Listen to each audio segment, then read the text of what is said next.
hope that lots of you and lots of your friends bring your kids, because this is a kids-free summer. So everyone can bring your kids for free.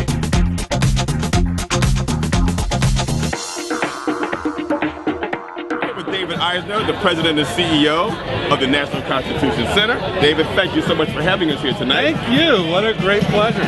We're here for the opening of the Real George Washington exhibit at the National Constitution Center. It's going to run all this summer, right up until September? September 5th. September 5th.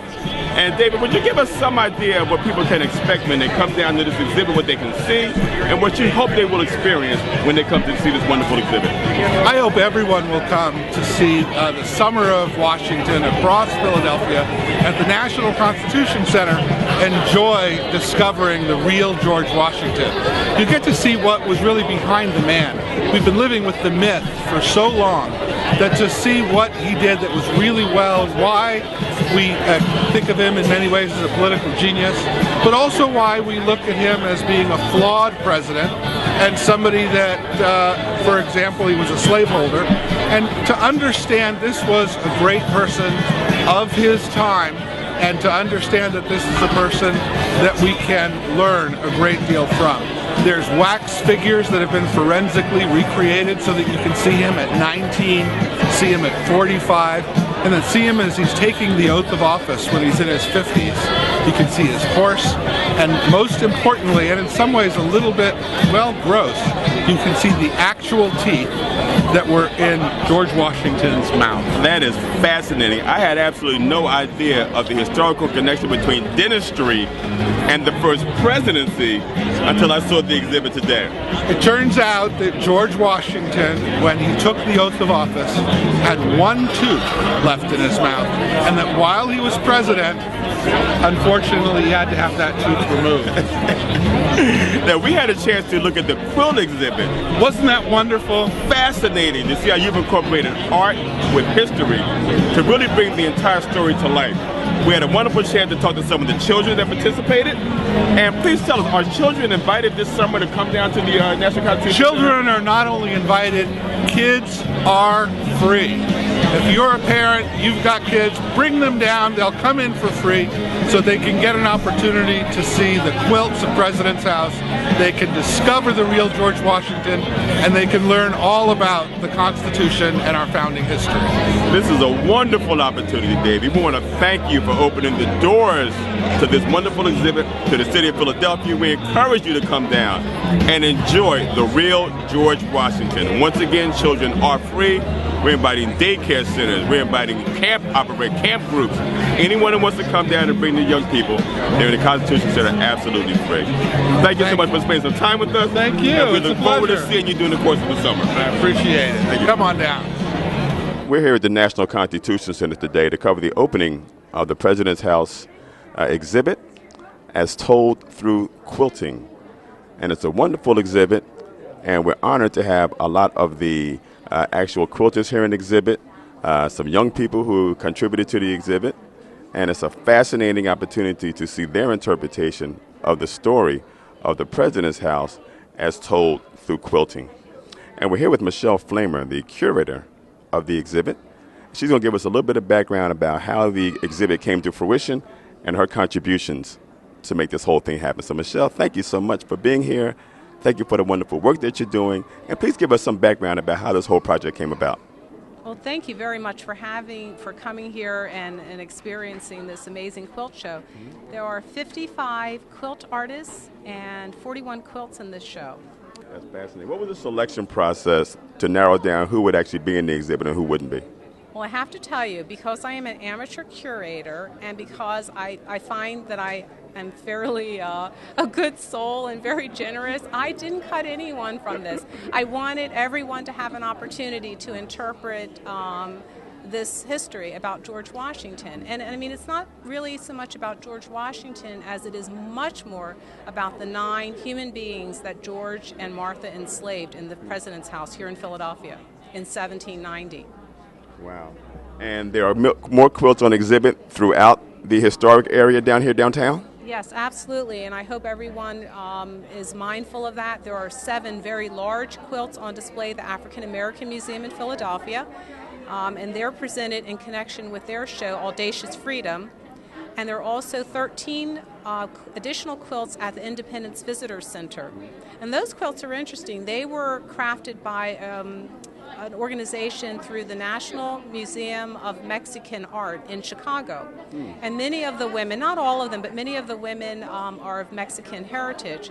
So you'll notice when you go to the Independence Visitor Center, all of the panels describing the quilts are in both English and in Spanish.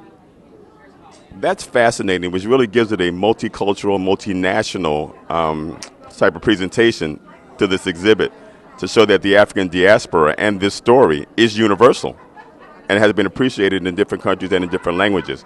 Would you please describe to us your piece of art and the inspiration behind it and how you came to create your contribution to this exhibit? Well, my quilt is President's House, God, Geometry, and George.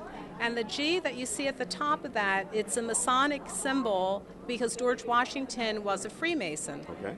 And the G in Masonry stands for God and geometry. But then I added the G for George because this is about George Washington. The ladder is also a symbol in Masonry. It represents Jacob's ladder. The eye, silver milagros, represent the eye of God. But in my thinking about this, I wanted to show the captivity of those 9 slaves in the house. So if you notice, I have 9 windows and I have the bright red behind it as though it's burning on fire and they want to get out. So there's a lot of that thinking that went into the quilt. This is a fascinating example of the type of creativity that we have here at the National Constitution Center. We think this exhibit is going to be a great success. We're inviting everyone down to come see it. And if you want to learn more about it, you can go to earlharvey.com. We'll have a complete description of the exhibit with video and photos.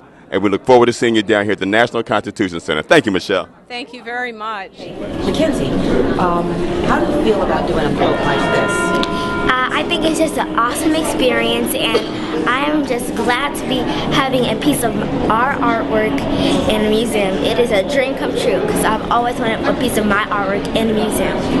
Who was your slave, and why did you pick that person? I picked Christopher Sheets because he loved reading and writing, and so do I. What do you love about doing this project? I love doing this project because I've been loving sewing since I was a little kid. What did you feel about doing it? I just feel that we should do more of it, and I just love doing it. Did you learn anything from this experience? Well, I learned that quilting was fun, and quilting is the best thing that I ever sewed. Well, I learned one thing because I didn't know that George Washington had slaves at all. So I learned that, and I also learned how difficult it can be to quilt, but it's a lot of fun. I chose Hercules because he was a cook, was George Washington's cook, and I like cooking, so I thought we had a lot of common. I chose Richmond because he was unordinary.